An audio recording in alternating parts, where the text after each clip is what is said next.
Welcome to Your Food Business Success. This podcast is for early stage entrepreneurs in the packaged food industry ready to finally turn that delicious idea into reality. I'm your host, Sari Kimball.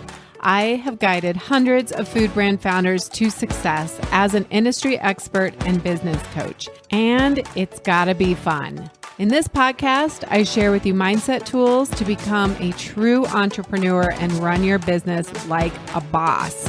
Interviews with industry experts to help you understand the business you are actually in, and food founder journeys so you can learn what worked and didn't work and not feel so alone in your own journey. Now let's jump in. Welcome to podcast 103. First of all, today is my birthday, the day that this airs. So I spent the weekend in Sedona on a meditation retreat with my stepmom. And I'm sure that there will be some future episodes that talk about getting still and meditation and being present. So when this episode airs, when you're listening to it today, it is my birthday. But I am giving you all an amazing gift. And this is a result of an offer, a request that I made. So in episode 102, as we talk about reinvention, I share with you steps that you need to do in order to actually make that reinvention happen. And as I mentioned in there, I said I was making a lot of requests this summer. And a request, a win-win request, has to be a win for you and a win for them. And it has to result in a win or a loss, a yes or a no.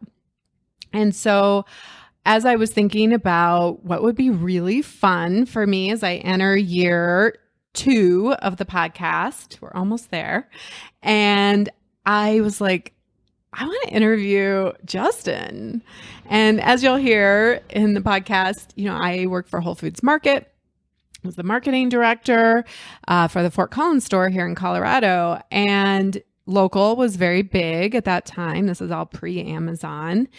And Justin was, I saw Justin's face a lot, right, on posters, and we did a lot of shouting out of his products. He was a local brand and really one of the ones at the forefront of leading this whole local charge. And the purpose of this interview and the way I posed it to him was, I don't really care about the exit, right? I mean, he exited, he sold, made a lot of money. Like maybe that's some of your guys' dreams to do that. But for many of you listening, that is like way too far down the road and maybe not even your goal.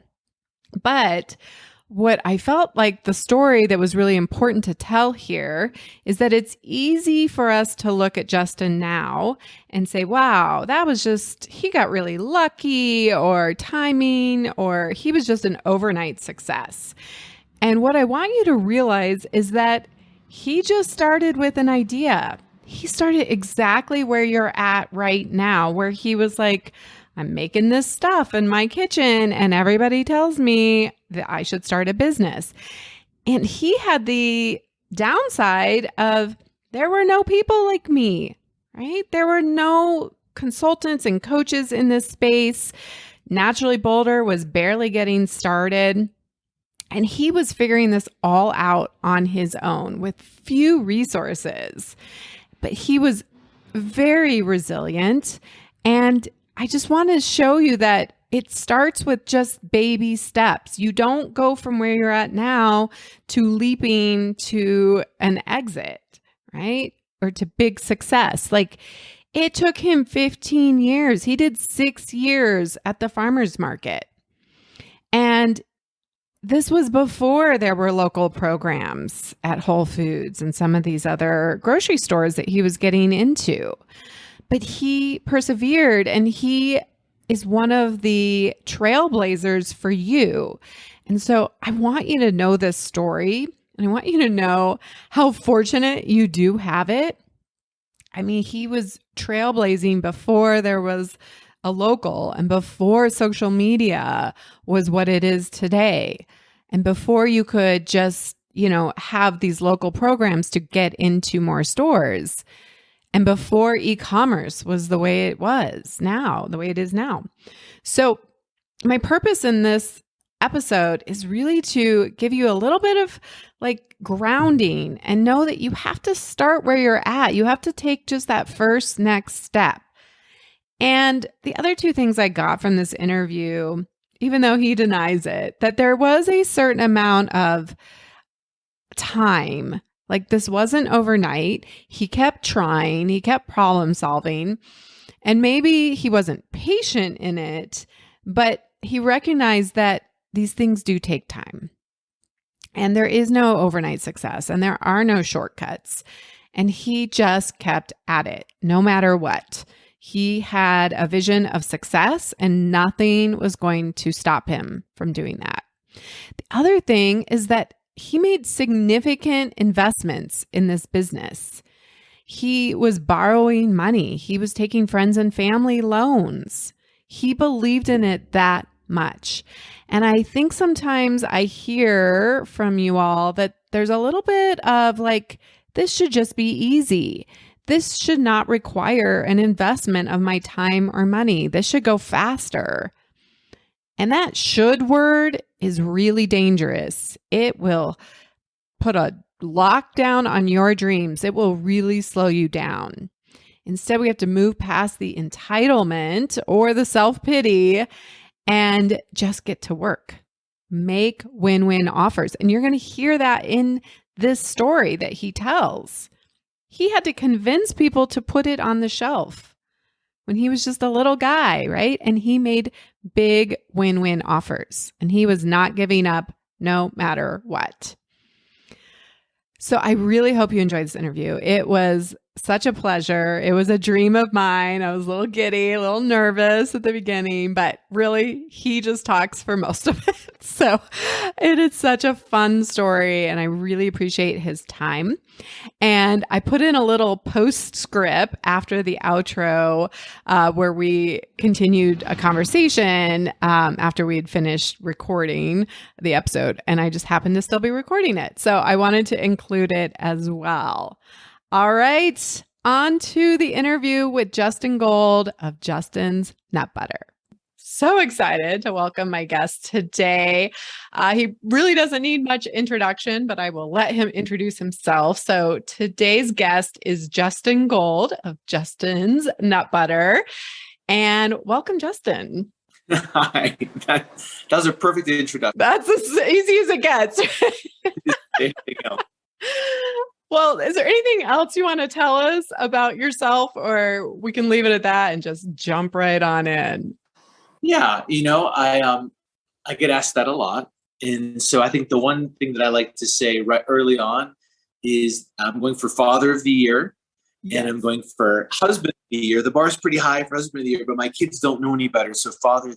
And so, no, I think it's really important to be present with my family and the relationships that I have and that I'm in. I do a lot. I've spent this past 2 years in service. So I've spent a lot of time with the community. I'm chairing a capital campaign for a nature center that's going to be in the Boulder County community. And when I think back as to why I started a natural foods company, it drills down to my childhood and just being in nature, being outside and getting my hands dirty. And that's really influenced and dictated who I've become as an adult and got me in the natural food industry. And so when I had some time on my hands and I wanted to do some service projects for our community, my big thing was getting kids and families introduced in nature to really have an intimate relationship. Because I think nature is good for our mental health, our physical health, our spiritual health, our community health, clearly our environmental health. And I think that what's missing in our community is an all ages, all access, open to the public and free nature center for people to commune and to learn. So I'm doing a lot with that. I work with a lot of entrepreneurs and I look at a lot of business plans. I help people build teams, make connections, think outside where they are today. What else am I doing right now? I'm also working on some other projects. I'm working outside of Boulder County, Colorado, and creating like an eco resort, which people will learn about when it's ready, which is super fun. Combining my favorite passions, which is hiking and fishing and skiing and being outside, really ecological, eco-conscious way, and doing some traveling and helping the Justin's crew when they need help and reach out, and just always trying to be available for everyone. So great. Well, I reached out to you. I have been going through a little bit of a reinvention in my business and myself this summer. And I was like, what do I want this to be in my own business? And I was like, who do I really want to talk to on this podcast? And you popped into my head. I was like, it would be so fun to interview you. And I mentioned in my email that I used to work for Whole Foods Market. I was the marketing director at the Fort Collins store. And so we were always promoting local, and it was where my heart was around local. And so you were often the poster child, right? With Justin's Nut Butter was the poster child of like the success story of local. Like literally like a poster hanging in the store. Yeah. Literally a poster. Yes. So literally. I looked at your face a lot and definitely shouted you guys out a lot in my role at that time. And so I think, I use you as an example sometimes about the overnight success that people think happens in a food business, but the reality is very different. And so that's really why I wanted to have you on to talk about your early stage when you were just starting out, because so many of the people I work with can relate to that. And so I'd just love for you to kind of take us back in the journey when you first got started and what was going on for you. It's crazy. I mean, I was a 15-year overnight success. And in some respects, like 15 years is kind of overnight, when you have a lot of people who've been doing this for that long or longer, and they're still trying to, find out when they're timing, when it's their turn, when the world's going to finally accept and be ready for what they're doing and this great new product they found or innovation they've created. And timing is really dictates everything. And I feel really grateful and fortunate and lucky that my time came when it did, with, the trends of plant-based protein and nut butters and even, on the delivery with the squeeze pack. But my story starts in nature. And I grew up in Western Pennsylvania in a really rural, small town community, and I was outside a lot. And then I went to college to study environmental policy. When I was in college, I became a vegetarian, and I really wanted to become a lawyer. And so I was preparing for the LSATs. I was getting ready to go to law school, and on a whim, I interned for a nonprofit environmental law firm in Harrisburg. And I was really excited to be part of this organization and, and hopefully like find my way and get to law school and focus. And I hated it. I really did not enjoy the experience of what it would be to be a lawyer down the road. And it was such an incredible moment, because when you're in college and you're trying to figure everything out, there's all this pressure to have it figured out. And you want to figure it out because you want to know, where you're headed. And when all of that's kind of taken out from under you, you just feel a little lost. And so I ended up moving to California after graduating with degree in environmental policy, moving to California for a year, living in the Bay Area to try to find my people. And then after about a year in California, I was like, all right, well, these aren't my people. I think I belong in the mountains, but I want to go somewhere where there's a university. So I found Boulder, Colorado. And in Boulder, the idea was to get residency so I could go back to school for something. So I was already like academic focused. I'm waiting tables, living in Colorado. I'm mountain biking, skiing, running, and hiking. And because I'm vegetarian, I was eating a lot of plant-based protein. And for, a guy or girl, waiting tables and trying to save as much money as they could, I was eating a lot of peanut butter for protein. And when I was in the store, I was always, kind of curious about everything. But I was curious at that moment why peanut butter is only in two flavors, really, like smooth or crunchy. And yet there's right next to it is a whole, aisle almost of jams and preserves and even different flavors of honey and different flavors of mayonnaise. But peanut butter is just 2 flavors. And why is it that there's 1 or 2 brands of almond butter that do not taste very good, but when I grab a handful of almonds, it tastes amazing? And then you look, and right next to all of that is a grind your own peanut butter machine. And I'm like, well, how hard can this be? I bet I can figure this out. And so I go home, and in my food processor, I'm adding peanuts and honey and maple syrup and cashews and cayenne pepper and fresh banana, dried banana, blueberries, dried, freeze-dried, dehydrated, all these different things, syrups. And I was having so much fun that I ended up keeping a journal and writing down all the recipes as I was experimenting. And I'd put them in empty jars, and put them in the cupboard, and put them in the fridge, and I put them all over the kitchen. And I was living with a bunch of roommates, and my roommates thought that it was hysterical, and that like it was a little like OCD crazy. And they just started like eating them, right? Because they're curious. And so eventually I had to start putting my name on things so they would, to stop them from eating things that I was like trying to do a shelf life test study on or something. And then they started calling everything Justin's, which I thought was really kind of funny. And they just started calling it Justin's. And then one of my roommates eventually goes, "Man, have you ever thought about turning this into a business?"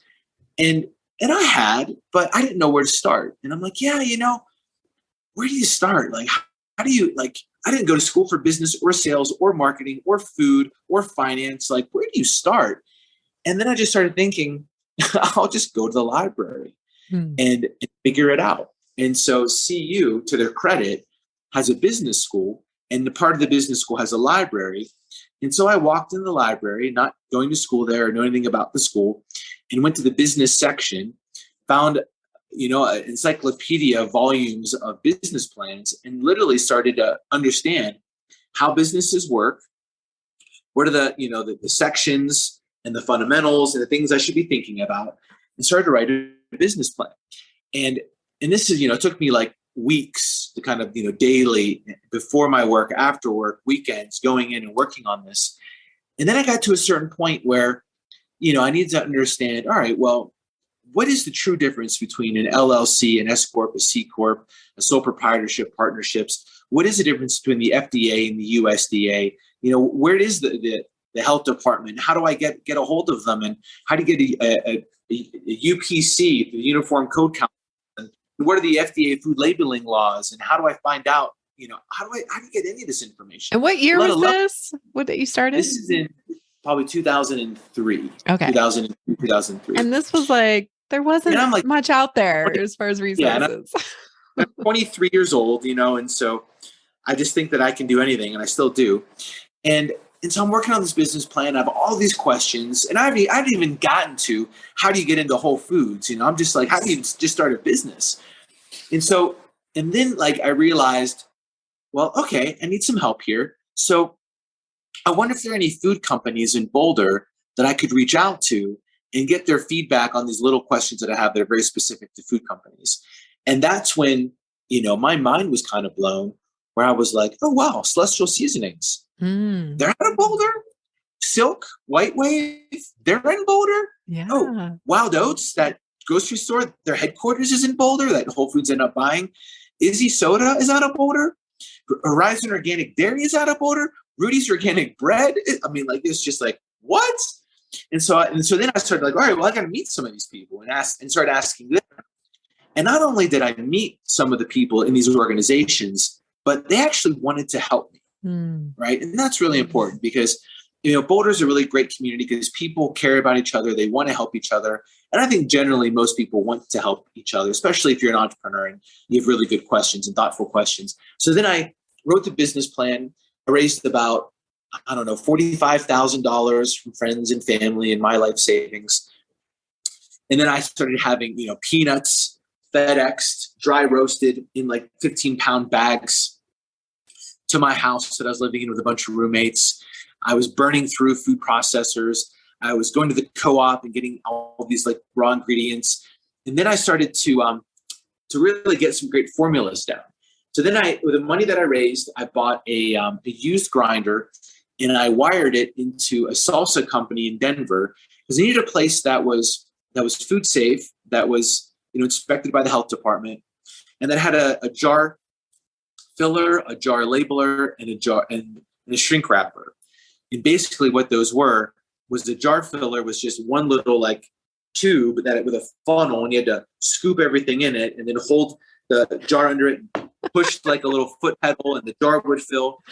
And then the labeler was you put a lid on the jar and you put it in this labeler, you push a different foot pedal and it would spin a label around the jar. And then you'd put a little shrink seal on it, and you had like a hair dryer, and you would shrink seal it on the slide it on the table, and the jars would collect at the end of the table. And and that was how I started.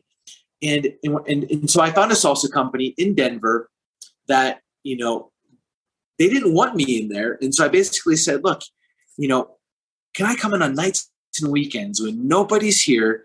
You'll never see me. I'll pay you rent. I'll plug my grinder in, but I'll push it in the corner. You'll never know I'm there.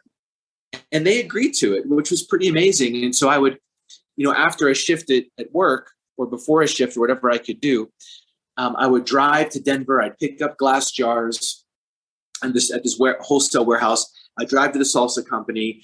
I'd make all my products, and then I'd drive home and I'd keep it in this truck that I had.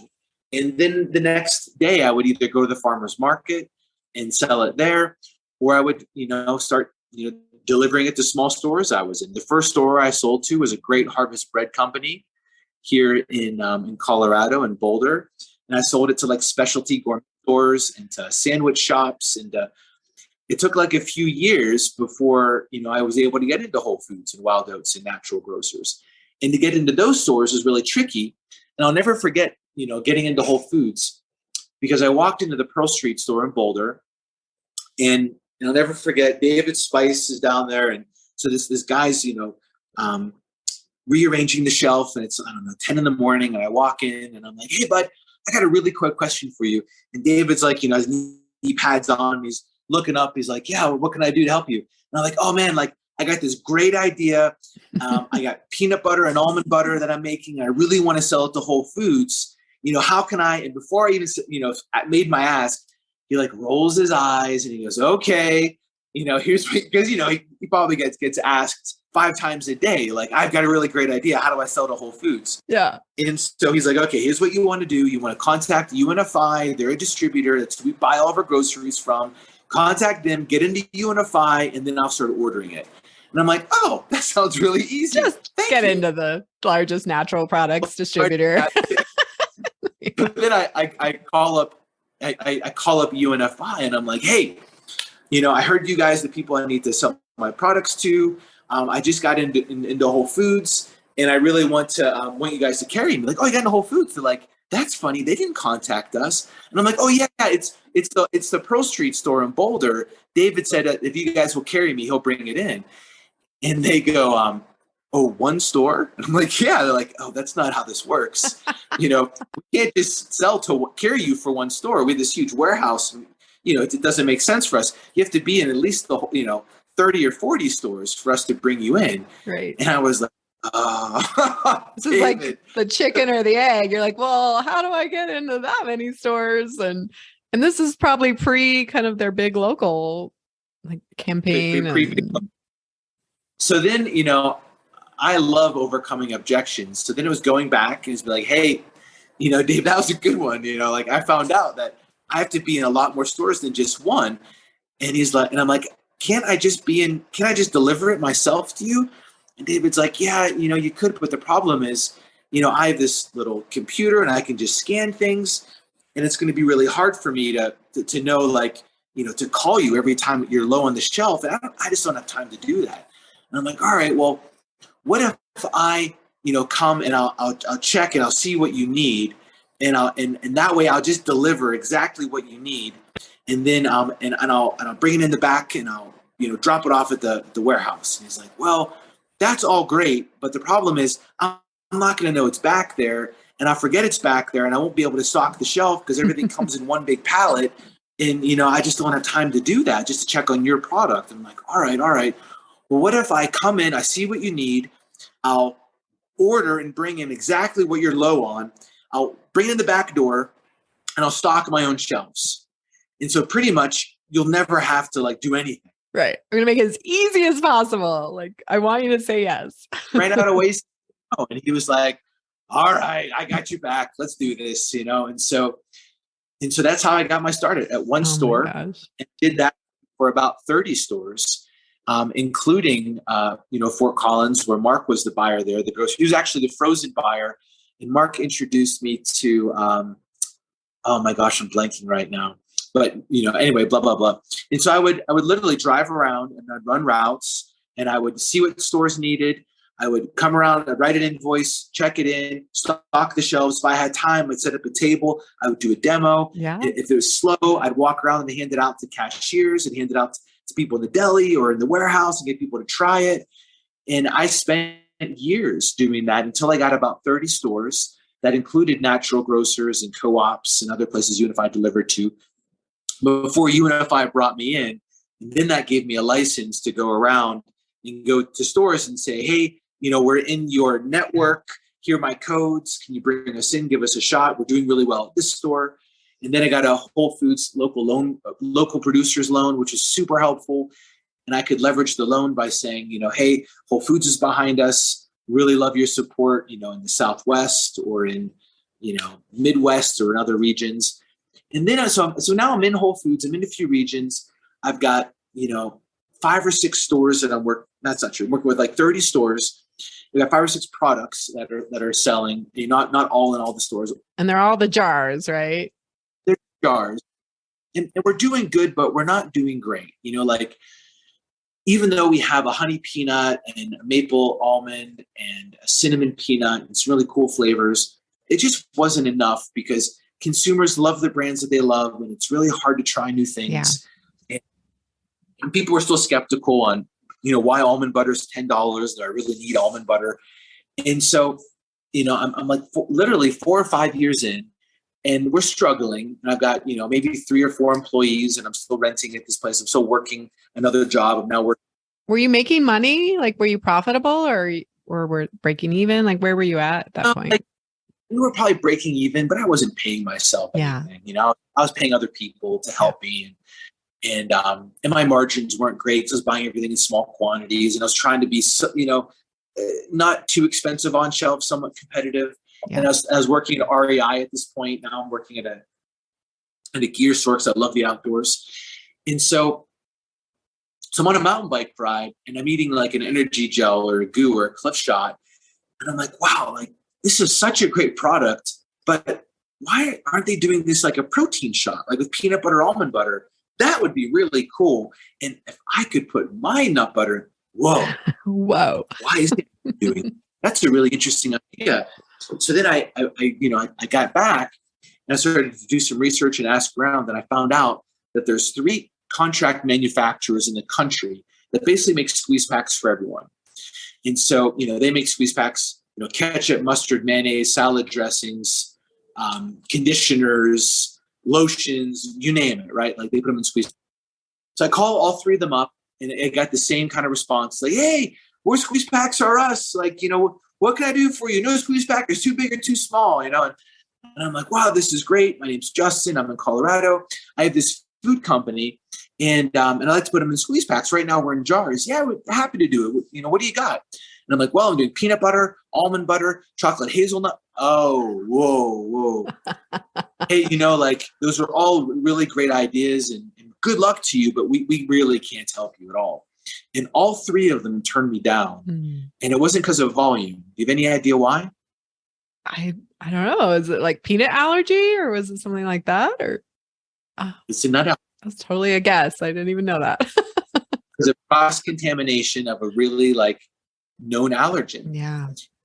And once they produced it on the line, they'd have to disclose it to everyone. And so no one would touch it. And it's after my 3rd rejection, which was kind of was it. I was like, oh my God. Like, end of the road. Great idea. It's like, all right, well, I guess I only have one option. I have to do this myself. And if I can make my own squeeze pack, I'll have no competition. No one can do this. This is actually quite a benefit. So then I spent another year researching, okay, well, what type of squeeze pack am I going to get? What kind of equipment is there out there? Where do I find equipment? How much does it cost? And I found a a manufacturer out of New Jersey that had an old squeeze pack machine that did like, in the Sunday paper, you'd open the paper in the 90s and there'd be like, Powell Peralta, or not Powell, that's a skate brand. It'd be like some kind of like hair gel or something in a squeeze pack. And so I found like a machine that did something similar to that. I retrofitted it. I borrowed $75,000 from my roommate's parents to finance this machine, brought it to Boulder. At that point, I needed my own kitchen because the salsa company was like, we're not putting a squeeze pack machine in our little salsa company. No, they're like, get your own kitchen. So at this point, I found Beryl from Bobo's Oat Bars, and Beryl and I were both growing, but we didn't need our own kitchen. So we got a kitchen together and we shared it. I brought the squeeze pack machine in. It was as big as like a small car, so it was enormous. Came in like a huge truck and forklifts, and then I had to hire an engineer for about 3 to 6 months to help me understand. Okay, well, how do we convert this to squeeze packs?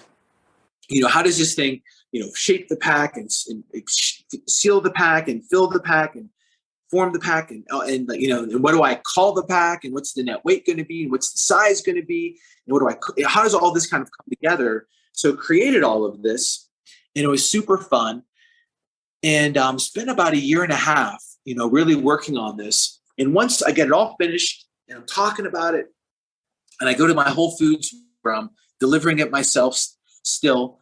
And no, actually at this point I was working, I had unified that was delivering to just one region, but I was still in stores all the time doing demos. And I talked to the store at Pearl, and I'm like, hey, you guys have been great to me over the years. I have a really cool product. I want to test it in the store. I want you guys to be first. Can I just deliver it myself and we'll kind of get it going? And they're like, yeah, of course. I'm like, squeeze packs. And I'm going to put them in the energy bar section because it's a portable protein like pack, just like a protein bar. And so I'm going to put it in these trays and sell it next to Lara bars and Cliff bars. So like, oh yeah, bring it in. It sounds great. So I brought it in and I was delivering it myself to about 3 stores locally to get it going and kind of see how it would do. And I was so excited because I knew this was going to be a really big idea. And it bombed. Like nobody was buying. Oh no. And I was devastated. I couldn't understand, like, this is such an interesting idea. And people can take it mountain biking and hiking and take it skiing.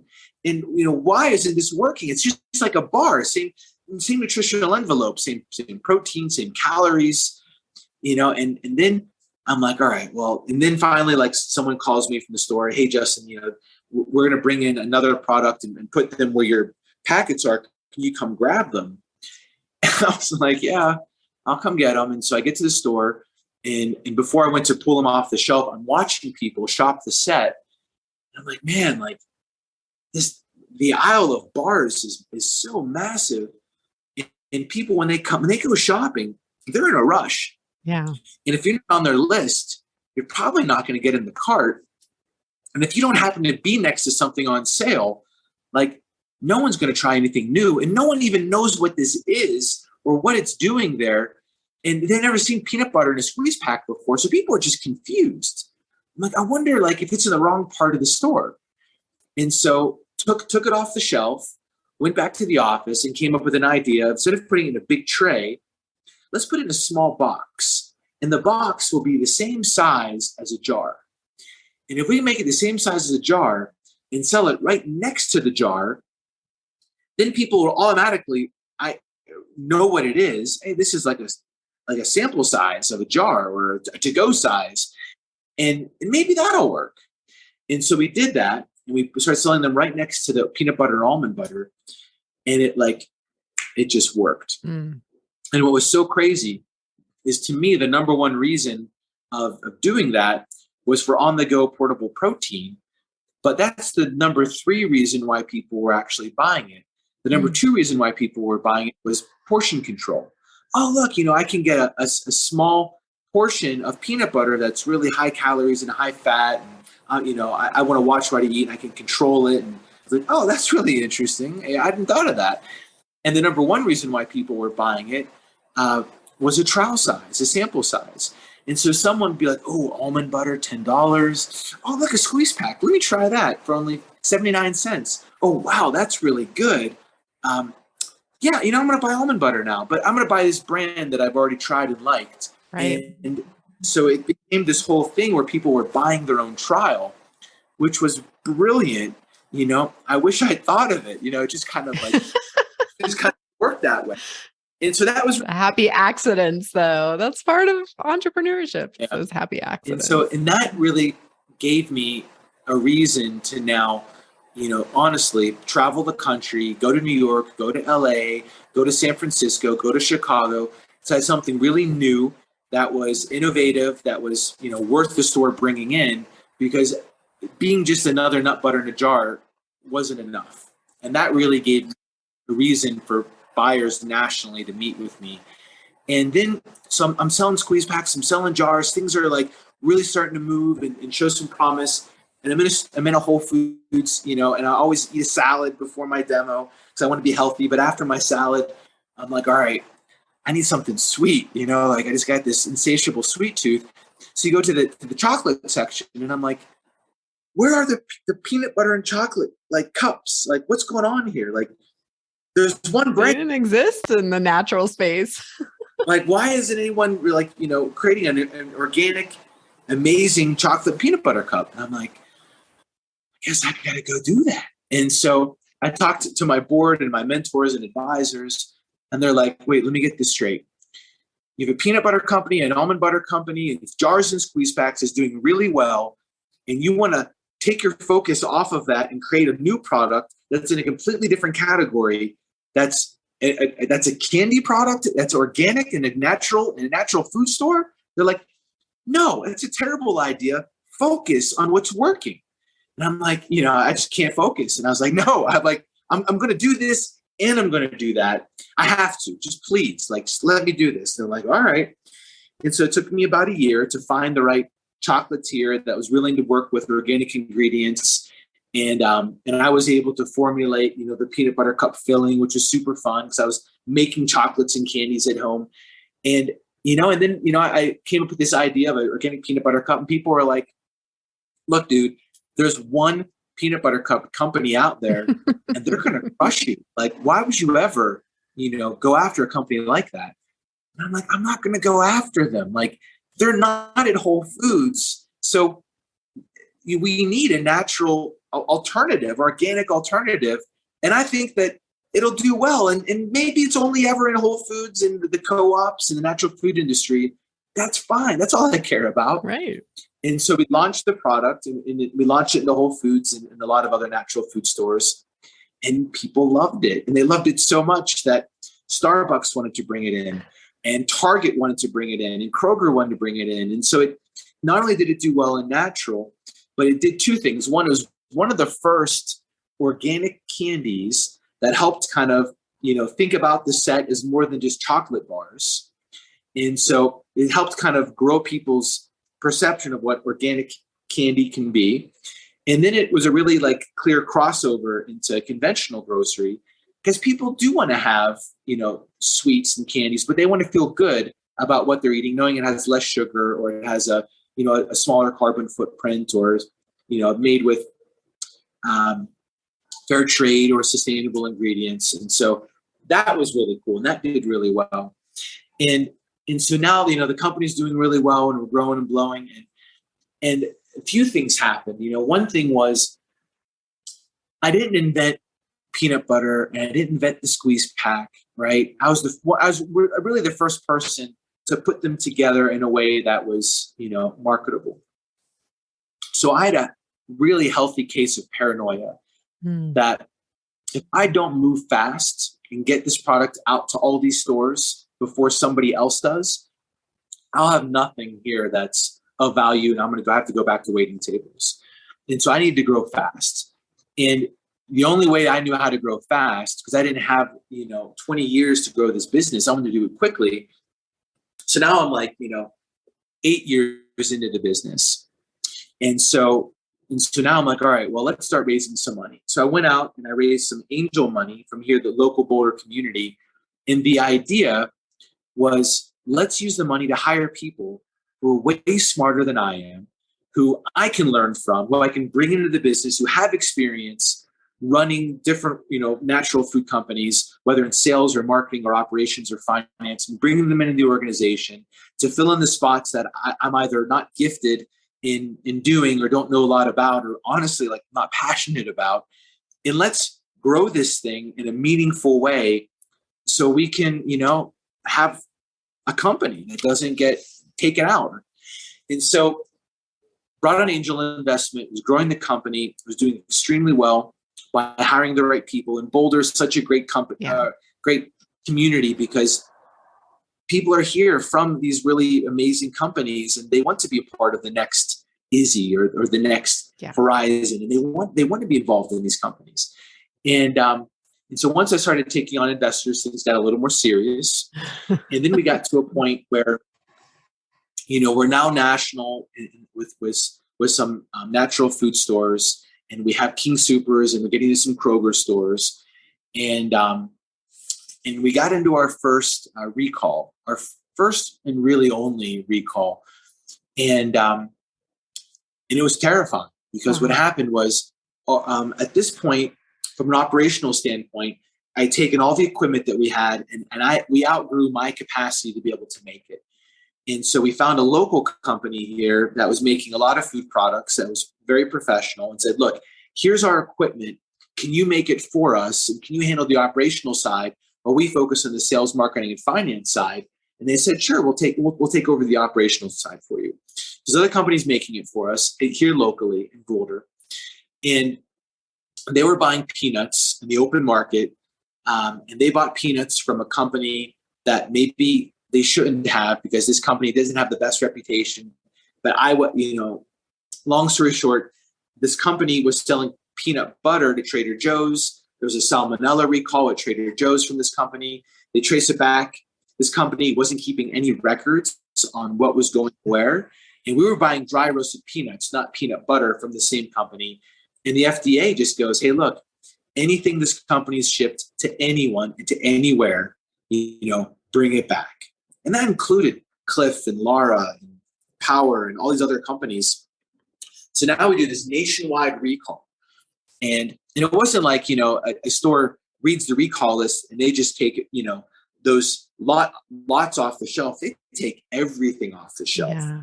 And they're going to charge you to take it off the shelf.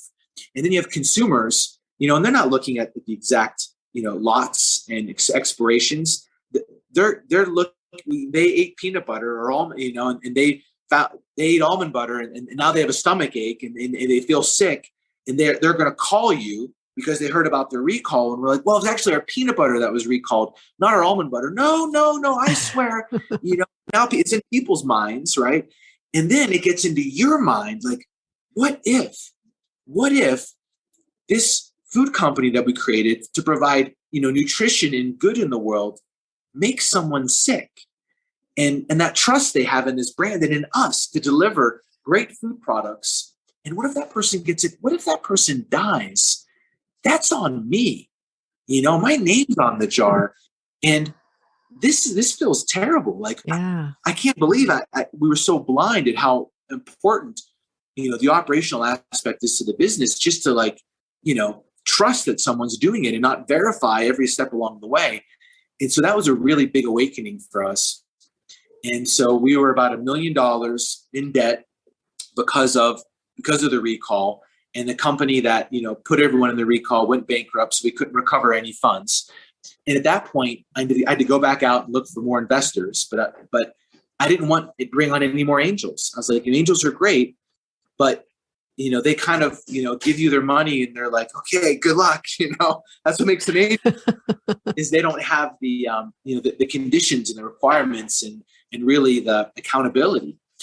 And so we're like, all right, well, I need some help. And so now I went out to some serious investors in the private equity realm. In private equity, they're going to bring in resources. And if you can't live up to the promises that you're making and expectations that you said you'll deliver on, they might take you out and put someone else in who will. But they sure as heck are going to make sure you're making a safe food product and you're thinking about this holistically and you have the right people in the room to make the right decisions. And that's what I needed. I needed help. Yeah. So we found the right private equity group, and they were out of San Francisco, called VMG. and they made a minority investment. They'd helped brands like Kind Bar and Pretzel Crisp and Pirates Booty and Vega. So they really knew and understood how to scale a natural food company. And when that happened, like the business changed, right? It was less about, this fun adventure of, growing in as many places as we could, and more of how do we create a healthy, sustainable, safe food company. And once they made their investment, they said, you realize that we need our money back, within 5 years. That's how this works. And, if you can't pay us back, we're going to have to go out there and try to find, someone who wants to acquire this. And I was like, all right, well, 5 years is way down the road. We'll get there when we get there. And, but that was kind of the deal I had to make, in order to keep this business together and keep it going. And then what happened was the business just kept growing and got more and more successful. And we became kind of like, the darlings, honestly, of a really sleepy category in nut butter and even in candy. That was really exciting and really fun. And so after about 4 or 5 years, 4 or 5 companies came out and they all wanted to try to acquire us. And I felt really fortunate that I was able to choose which company acquired. And I chose based on not the final dollar amount, but really based on, do I feel like this company will be a good partner that'll allow us to stay in Boulder, that's not going to change our mission, vision, or values, that's going to keep all the people involved who want to stay involved, and that's going to be a good steward for the brand. And is there an opportunity to maybe even make them better and see the world the way we see the world, to be, an agent of change, that's larger than who we are. And we found an organization that I think was a really good example of that. And that was about 6 or 7 years ago.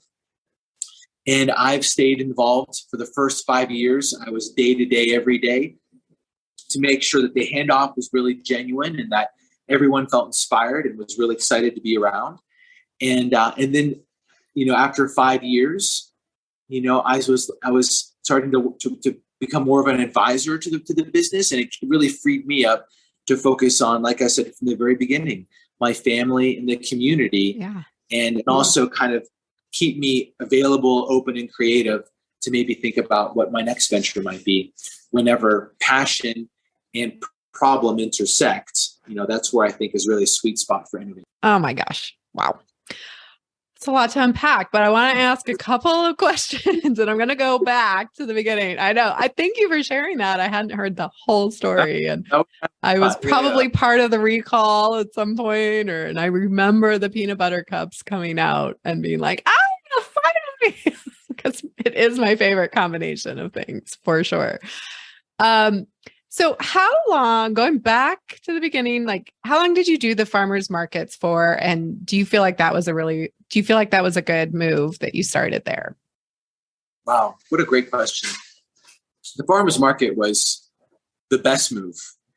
And because at a farmers market, what you can do is you can instantly get feedback from a customer. Instantly. You may not like the feedback, which is gut-wrenching, honestly, but it's feedback.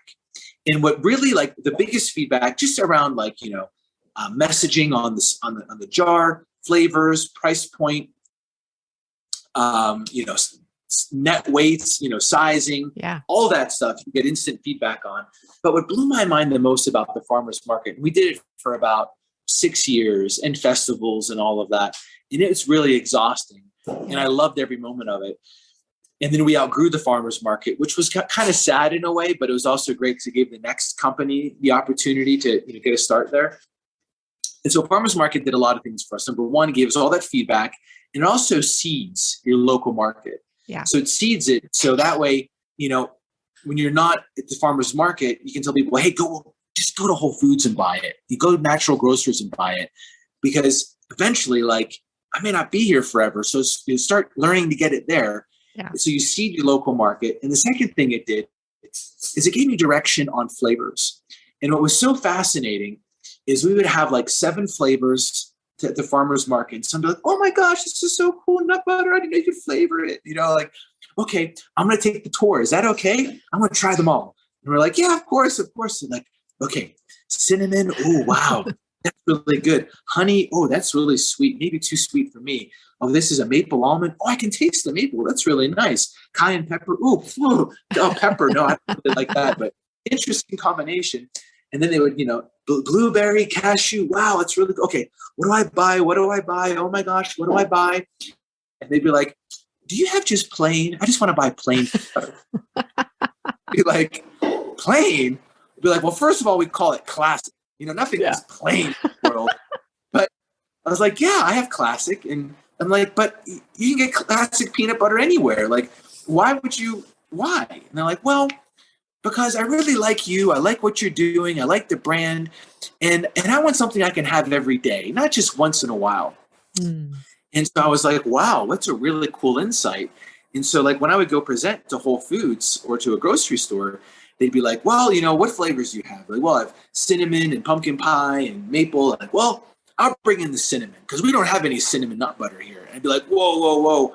Let me tell you, like, that's not what people buy. They want to buy like the honey or the classic.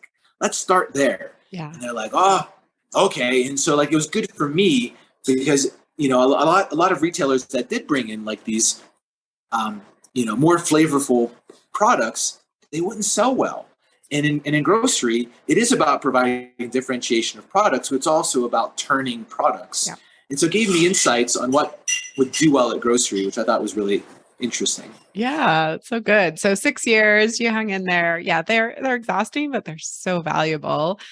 And I love that. I mean, it's the people listening to this are in the same exact spot. Like somebody was saying, oh, you got it. This is the most amazing salsa. And this is the most amazing cookies or whatever it is. And they're like, so what made you think you could be an entrepreneur? Did you grow up as like around entrepreneurs? What made you think you could do this? That's a really good question too. So it's funny. I've spoken at a lot of entrepreneurship classes, around the country and at CU.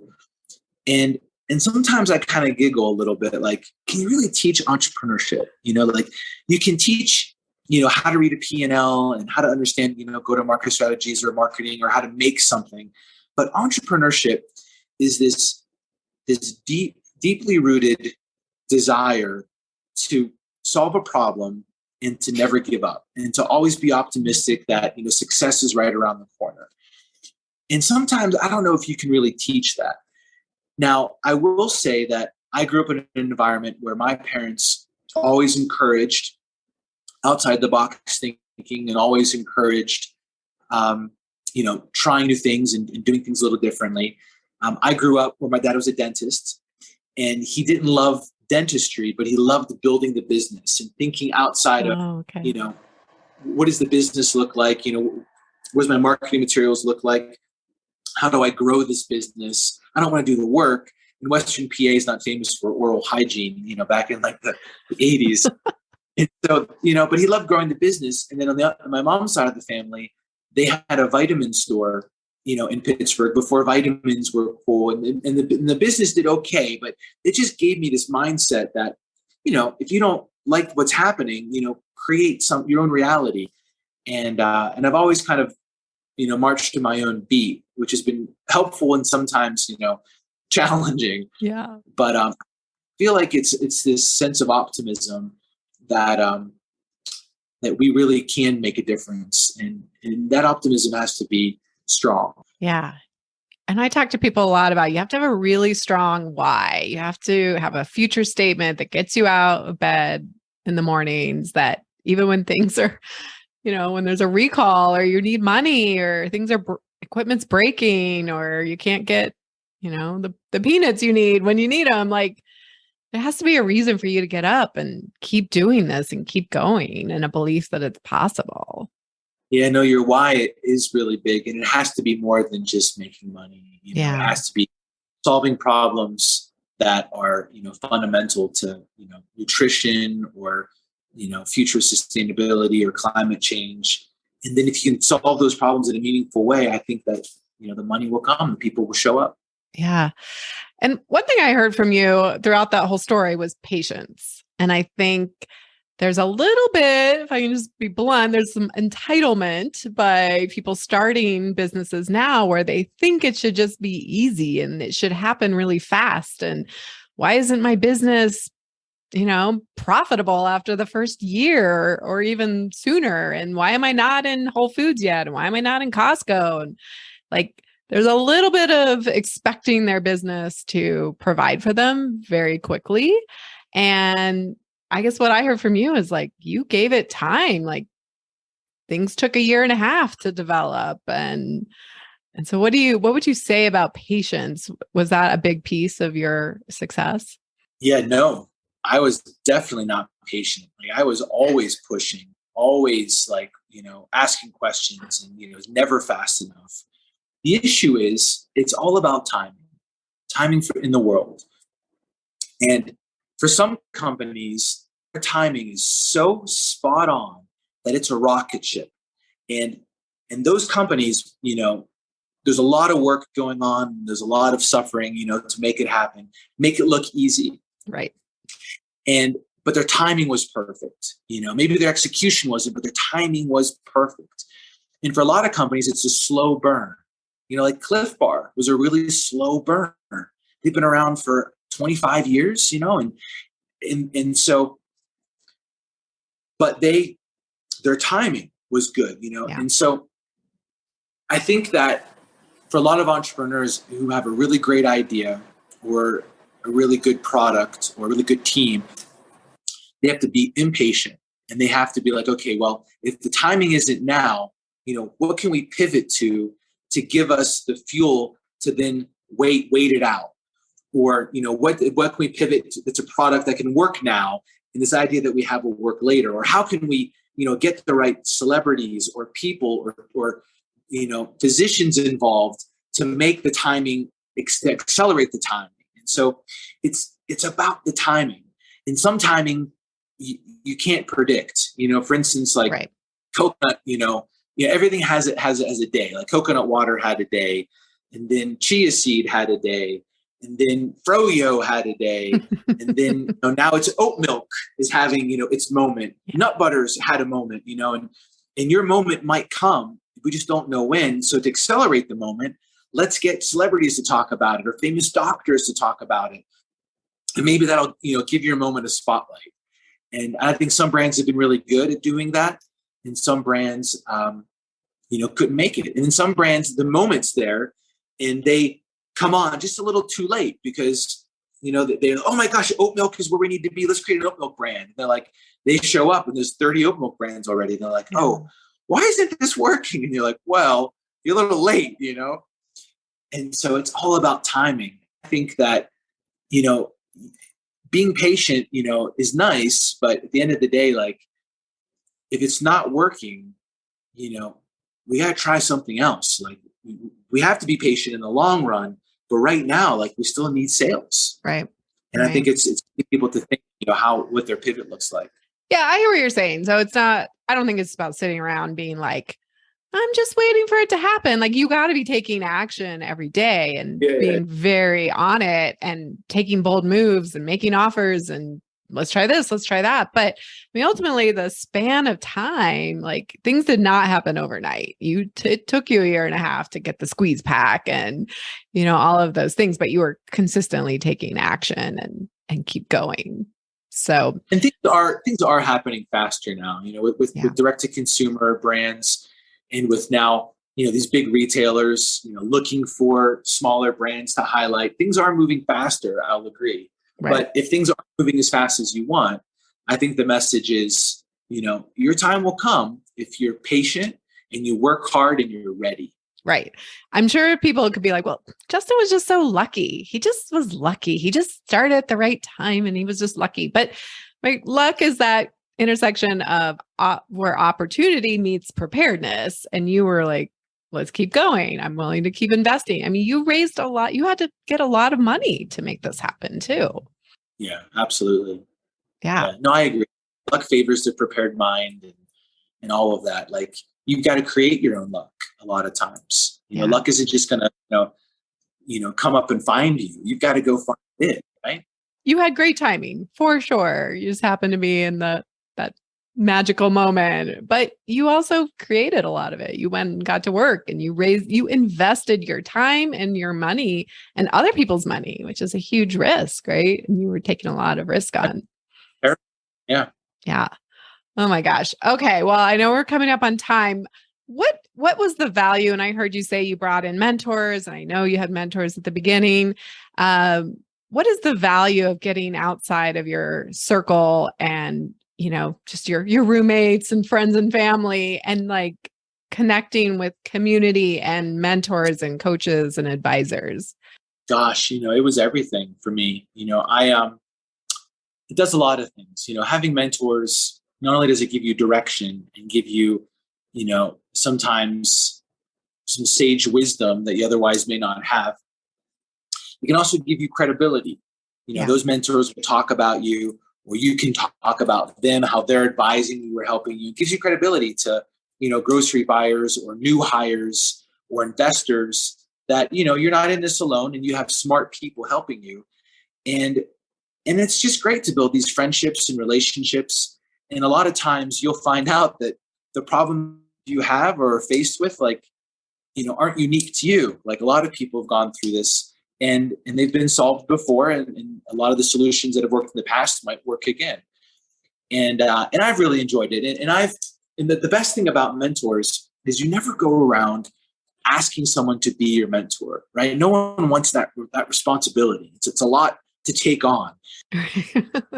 You just become their friends and you ask them questions and they give you good advice. And before they know it, they're mentoring you and they don't even realize it, And so that's how that works. And I have different mentors for different things, like I have some mentors who are incredible business leaders and they're not great, fathers or mothers, or they're not great husbands and wives. And I have some mentors who are incredible, husbands and wives and parents, but not so good at managing their money, And so I take and share, from different people, different things. And it's helped me establish a great network of friends, relationships, and, and learning. Well, last thing to wrap up on is I look at entrepreneurship. I mean, you set out to be a lawyer and then took a hard turn and sort of stumbled on entrepreneurship. And I like to tell people that I really believe entrepreneurship is it's a path that's going to quickly accelerate your personal growth, because unlike having a 9-to-5 job and kind of following the usual path of society, you are taking all this risk and you are, having to manage your mind and you're putting yourself out there to be rejected. Right. And so what would you say about that? Do you feel like you are a better person, a better human that you on the other side of this? Wow. It's interesting. I don't know how to answer that question. I've never been asked that question. I mean, what if you did not sell? What if it all you ended up at the end of the day? Would you still be proud of the work and that you did? You're a better human at the end of that? What if it failed? What if everything failed and all I had left was some really cool T-shirts? Yeah. I don't know. Gosh, I've never really thought about failure and what it would feel like, because I was so visualized and focused on success. I would like to think that I would still be proud and I'd have learned a lot and taken what I've learned and been able to find success in other things. I would like to think that I'm that type of human and that resilient, but I don't know. Failure is really hard, and and I think what's challenging with entrepreneurs is you kind of take things personal. You don't mean to, you don't want to, but your life is so wrapped up in it that it is personal to you. And when you don't succeed to your highest potential, you do feel like, you've let some people down, you've let yourself down. And that has to mess with you. And I know that there's a lot of learnings and it's all perspective and mindset. And, but I think that it would be really hard. I don't know. I think that I would be grateful and have learned a lot and be proud of what I learned and be able to take that in other things. But I think deep down, I would hold a little bit of resentment that like I Mm. worked just as hard as that person and I wasn't lucky. Well, I appreciate your honesty, but I think I'm guessing like if you looked at the two paths of like I could have gone down the attorney, been a lawyer at some other firm, right? Like the opportunities for growth would have been so much smaller. And so, at the end of the day, like you're a better human because you went on this journey. What I do love about the journey is you do feel like that anything's within reach and anything can be solved or achieved. And I think that we forget that, and I always teach my kids, like, if you don't like the way something is, fix it. Don't complain about it, fix it. And I think that a lot of people forget that they do have power, they are in control, and some people feel really powerless. And I have learned that through entrepreneurship. If you don't know something, like, go start asking questions. And so I've really enjoyed that. And I think whatever I would have done in my life, I think I would have brought a great level of curiosity and passion. And I'm just grateful that it was something that I'm deeply, care about. Food is so much fun to talk about. Yeah. And it's something that everyone can share. I just wish that some people weren't allergic to nuts. It's just such a bummer. And we still don't know why. We're working on it, but we don't know. Oh, well, thank you so much. We can leave it there. I really appreciate your time and your sharing of your story. And this was such a pleasure for me, really. So thank you. Hey, that was really fun. Thank you so much for the opportunity. Love being a part of it. Great questions. Stay with me until after the outro for a little behind the scenes conversation that Justin and I had after we finished the podcast, including you can learn what Justin's favorite book is that he credits for his success. The smartest thing you can do as an entrepreneur is to invest in a who to help you with the how, to speed up your journey and help you skip the line. When you are ready for more support and accountability to finally get this thing done, you can work with me in two ways. Get me all to yourself with one-on-one business coaching, or join Food Business Success, which includes membership inside Fuel, our community of food business founders that includes monthly live group coaching calls and so much more. It's one of my favorite places to hang out, and I would love to see you there. Go to foodbizsuccess.com to start your journey towards your own food business success. Gosh, how many interviews have you had in 2 years? Well, I've done 100 episodes so far. About half of them are mindset and half of them are interviews. And yeah. Congrats. Wow. Yeah, thanks. Yeah. So I am a business and mindset coach for the packaged food industry. I got certified as a life coach last year. And so it's life coaching that masquerades as business coaching. It's funny. I get asked a lot, and I'm sure you do too. Hey, what's the one business book I need to be reading in order to get ahead? Is it Jim Collins' Good to Great? Is it, what is it? And I always say, the business books are all kind of the same. I think the most important thing you can do is watch this one documentary, and it's nothing to do with business. It all has to do with mindset. And then I'm like, now it's really cheesy. Back in like the 90s or early 2000s, it was on Oprah and it was this really big deal. But everything that it touches about and touches on are all the things you already know, but you forget to do on a daily basis. And I think that separates really successful, highly functioning people from failure. Do you know any ideas what the book or? I'm going to guess The Secret, but yeah, it's The Secret. Yeah.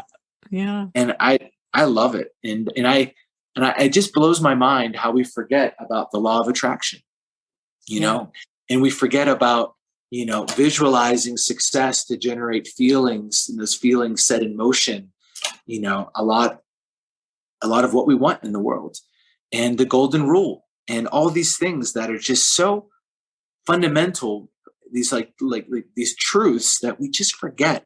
Yeah. Well, the fact that you were like, I am focused on success. There is no other option. I'm not giving up. Like, you're focusing on what you want to attract, not will I fail and what will I do if I fail and all of that. So All right. If there was any doubt in your mind, you now know how important mindset is. And if you are looking for help with that, if you want to help clean up your thoughts, really get focused on what's possible and get rid of all of that baggage of insecurity and fraud complex and failure and rejection and all the things holding you back, please reach out. Go to sarikimble.com and fill out the application there to schedule a call with me to see if coaching is a great fit. I would love to help you speed up your journey.